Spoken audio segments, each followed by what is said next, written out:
दोस्तों, तो स्वागत है आपका अपने क्लास हिंदप्रीत क्लासेस में। तो दोस्तों, पिछले क्लास में मैंने संज्ञा कवर किया था। आज जो है मैं सर्वनाम के बारे में आपको बताऊंगी। ठीक है, तो सबसे पहले जान लेते हैं सर्वनाम होता क्या है।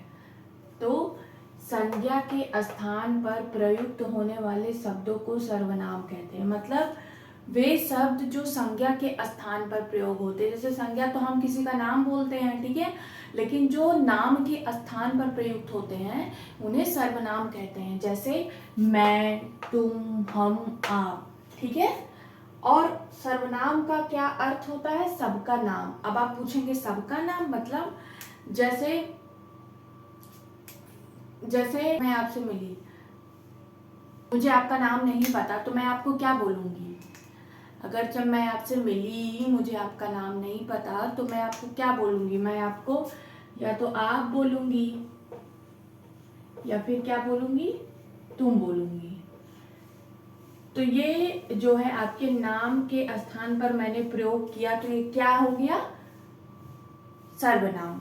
ठीक है, समझ में आ गया? जैसे एक सेंटेंस में बोलती हूँ, जैसे मोहन बाजार गया। मोहन बाजार गया, मोहन ने सामान खरीदा, मोहन ने सवारी की, मोहन ने बाहर खाना खाया। ठीक है, तो ये एक सेंटेंस था।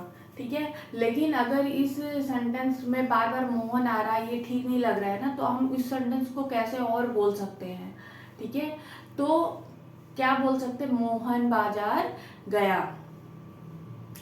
वहां वह सामान खरीदा, वह सवारी किया, या उसने सवारी किया, या उसने खाना खाया। ठीक है, तो यहाँ पे जो है मोहन की जगह पे हमने उसने या वह यूज किया है, तो ये वो क्या हो गया? ये सर्वनाम की श्रेणी में आ गया। ठीक है, मतलब ऐसे शब्द जो संज्ञा की पूर्ति करते हो, मतलब जो किसी के नाम की पूर्ति करते हो, उन्हें सर्वनाम कहते हैं। जैसे आप, तुम, हम, मैं इत्यादि। समझ में आ गया? चलिए आगे बढ़ते हैं। और जैसे यहाँ पे मैंने लिखा भी है कि जैसे ये एक व्यक्ति के लिए प्रयुक्त ना होकर सबके लिए कर सकते हैं। जैसे आप मेरा नाम प्रीति है, ठीक है, तो मेरा नाम प्रीति है। आप जब मुझसे मिलोगे, अगर आप मुझे नहीं जानते हो तो तुम या आप करके ही बुलाओगे, या फिर अगर आप मुझे जानते हो तो आप प्रीति ही करके बुलाओगे। ठीक है, लेकिन अगर आप नहीं जानते हो तो मैं, आप, तुम, ये आप किसी को भी बोल सकते हो। ठीक है, ये एक व्यक्ति के लिए प्रयोग नहीं होता है, ये सबके लिए होता है। ठीक है, आप सबके लिए मैं, तुम, आप, ये सबका प्रयोग कर सकते हो। ठीक है, समझ में आ गया? अब सर्वनाम कितने प्रकार के होते हैं? सर्वनाम कितने प्रकार के होते हैं? सर्वनाम 6 प्रकार के होते हैं। यहाँ मैंने सर्वनाम कितने प्रकार के होते हैं? सर्वनाम 6 प्रकार के होते हैं। अब जो इम्पोर्टेंट चीज क्या है कि मैंने आपको पहले ही बताया था कि मैं ट्रिक के साथ पढ़ाऊंगी आपको, जो आप कभी नहीं भूलोगे। बहुत लोग भूल जाते हैं सर्वनाम के प्रकार या कंफ्यूज हो जाते हैं, तो यहाँ पे मैं आपका कंफ्यूजन दूर करती हूँ। तो ट्रिक आप लोग जरूर याद रखिएगा। क्या है? अनाप शनाप। ये भूलोगे तो नहीं? अनाप शनाप, ये आपका ट्रिक है। अब कैसे ट्रिक है? सर्वनाम के 6 प्रकार हैं। अनाप, आ मतलब अनिश्चयवाचक, ना मतलब निश्चयवाचक, पा मतलब पुरुषवाचक, सा मतलब संबंधवाचक, ना मतलब निजवाचक, पा मतलब प्रश्नवाचक। समझ में आया? तो अनाप शनाप। ठीक है, अनाप शनाप, भूलेगा तो नहीं? ये ट्रिक है ना? तो ये आपका हो गया सर्वनाम किसे कहते हैं और सर्वनाम के भेद। अब एक एक करके सारे भेद के बारे में, सारे प्रकार के बारे में हम जानेंगे। ठीक है, तो ये ट्रिक जरूर आप लोग याद रखिएगा, इससे आप लोग सर्वनाम कभी नहीं भूलेंगे। तो अब जानते हैं अनिश्चयवाचक, निश्चयवाचक। पहले तो जान लेते हैं निश्चयवाचक क्या होता है। निश्चयवाचक मतलब फिक्स, जो चीज फिक्स है, जो चीज बदल नहीं सकता, फिक्स है। जैसे ये पेन है, ये पेन है तो है, ये फिक्स है। मैं लड़की हूँ, ये फिक्स है। ठीक है। और ये डस्टर है तो ये फिक्स है, मतलब ये चीज फिक्स है तो ये निश्चित है, इसमें कोई संदेह नहीं है आपको, तो ये निश्चयवाचक है, ठीक है। अब अनिश्चयवाचक सर्वनाम, जिन सर्वनामों में किसी वस्तु का निश्चित बोध नहीं होता है, जैसे जो निश्चित नहीं होता है उसे अनिश्चयवाचक सर्वनाम कहते हैं। जैसे कोई, कुछ, ठीक है। जैसे कोई आया था, हमें नहीं पता है कौन आया था, ठीक है, हम बोल देते हैं कोई आया होगा, तो मुझे नहीं पता है कौन, तो ये फिक्स नहीं है, ठीक है। तो कोई आया था, उसने कुछ काम नहीं किया, ये भी फिक्स नहीं है, ठीक है। अगला है निश्चयवाचक सर्वनाम, मतलब जो फिक्स हो, जिससे किसी निश्चित वस्तु का बोध हो, ठीक है। जैसे यह, वह, ये, वे, यह मेरी पुस्तक है, ठीक है, वह उनकी मेज है, ये मेरे हथियार हैं, वे तुम्हारे आदमी हैं। मतलब समझ में आ गया, जो चीज फिक्स है वो निश्चयवाचक सर्वनाम, जो फिक्स नहीं है वो अनिश्चयवाचक सर्वनाम। जहां संदेह होता है, जो जहां पे मुझे ये संतुष्टि नहीं होती कि ये चीज है या नहीं है, तो वहां पे अनिश्चयवाचक सर्वनाम होता है। समझ में आ गया, दो चीज क्लियर हो गया, निश्चय और अनिश्चय। अगला है पुरुषवाचक सर्वनाम। पुरुषवाचक सर्वनाम जो मनुष्यों, मतलब पुरुष या स्त्री, मेल या फीमेल के नाम के बदले आते हैं, उन्हें पुरुषवाचक सर्वनाम कहते हैं, ठीक है। या फिर जब हम अपने मित्र से किसी तीसरे की बात करते हैं तो वो पुरुषवाचक सर्वनाम कहलाते हैं। जैसे अभी आपको क्लियर करते हैं, जैसे प्रकार कितने प्रकार के होते हैं, 3 प्रकार के। अब आप 3 प्रकार कौन कौन से, उत्तम पुरुष, मध्यम पुरुष और अन्य पुरुष। जैसे आप कह सकते हो मैं अच्छी हूं तो अच्छी हूं, तो मैं उत्तम पुरुष में आ गई। मेरे बाद कौन आया, आप, ठीक है, मेरे बाद कौन आया, आप, तो मैं अच्छी हूं, तुम भी अच्छे हो, तो ये तुम क्या है, वो मध्यम पुरुष। और ये सब पता नहीं अच्छे हैं कि नहीं अच्छे हैं, मतलब ये सब अन्य में आ गए, मतलब अन्य पुरुष में, ठीक है। मैं, तुम और ये सब, ठीक है। तो उत्तम पुरुष में क्या आता है, मैं, हम, मैंने, हमने, मेरा, ठीक है, हमारा, ठीक है, इत्यादि।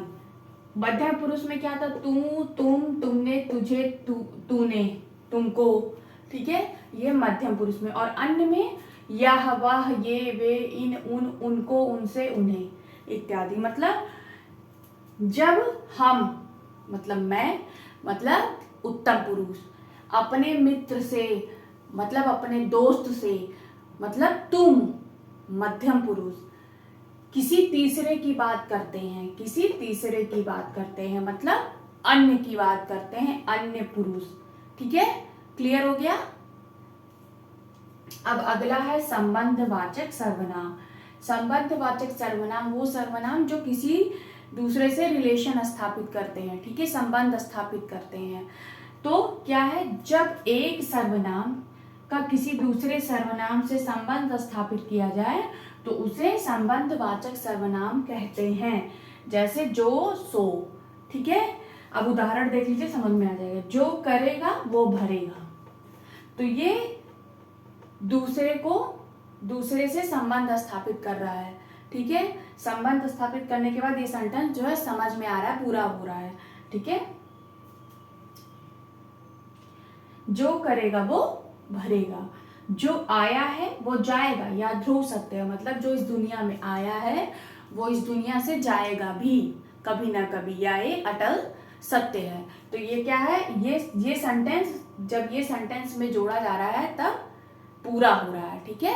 जब ये वाक्य इस वाक्य से संबंध स्थापित कर रहा है तो ये वाक्य पूरा हो रहा है। तो समझ में आ गया आपको पुरुषवाचक और संबंधवाचक। 2 और बचे हैं, वो भी समझा दे रही हूँ आपको। तो अगला सर्वनाम है आपका निजवाचक सर्वनाम, मतलब जहाँ निजीपन का, अपने का बोध हो, वहाँ निजवाचक सर्वनाम होता है। जैसे जिस सर्वनाम में निजीपन जैसा प्रतीत हो, जैसे अपना, स्वयं, स्वतः, ये सब प्रतीत हो, वहाँ निजवाचक सर्वनाम होता है। जैसे मेरा, आप, अपने आप, स्वतः, स्वयं, ठीक है, इत्यादि। तो यहाँ आप जो है, एक चीज ध्यान रखिएगा, यहाँ आप जो है सेंटेंस में जब अपनेपन का, वाक्य में जब अपनेपन का बोध कराए तो वहाँ निजवाचक सर्वनाम होगा। यहाँ पर जो है पुरुषवाचक सर्वनाम में मध्यम पुरुष का बोध नहीं होगा, क्योंकि वहां पे भी तो तुम, आप, मैंने बताया, लेकिन वहां वाक्य के हिसाब से आपको पहचानना है, ठीक है। जैसा वाक्य होगा, जब अपनेपन का बोध होगा तो निजवाचक सर्वनाम होगा, अगर सेंटेंस में आप है तो। समझ में आ गया, ये चीज ध्यान रखिएगा। उदाहरण, मैं अपना काम कर रहा हूँ, तो मैं किसका काम कर रहा हूँ? अपना काम कर रहा हूँ, स्वतः का काम कर रहा हूँ, तो निजवाचक सर्वनाम।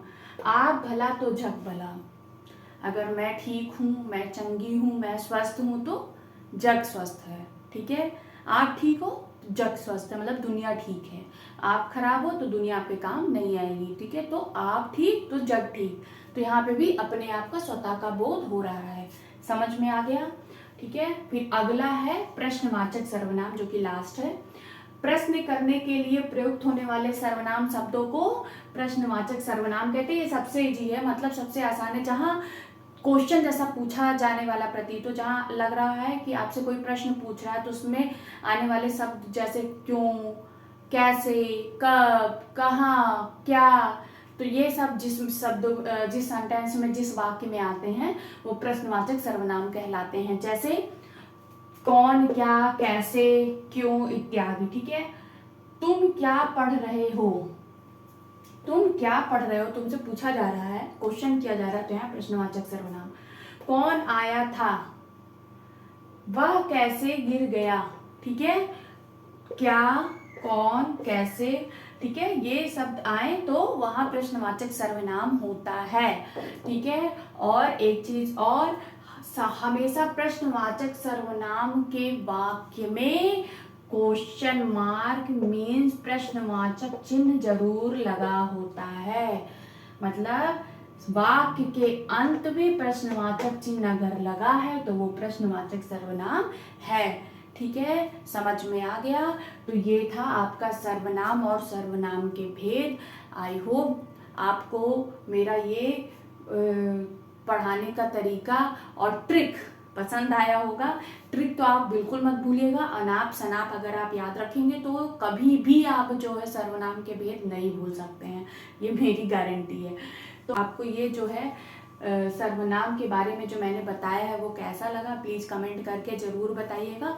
और हाँ, जो लोग मेरे चैनल पे नए जुड़े हैं, प्लीज़ मेरे चैनल को सब्सक्राइब कर लीजिए, जिससे मैं आगे का क्लासेस कंटिन्यू करती रहूँ, क्योंकि आप लोगों का सपोर्ट मिलेगा तो मुझे बहुत प्रोत्साहन मिलेगा। तो मेरे चैनल को देखने के लिए दिल से धन्यवाद।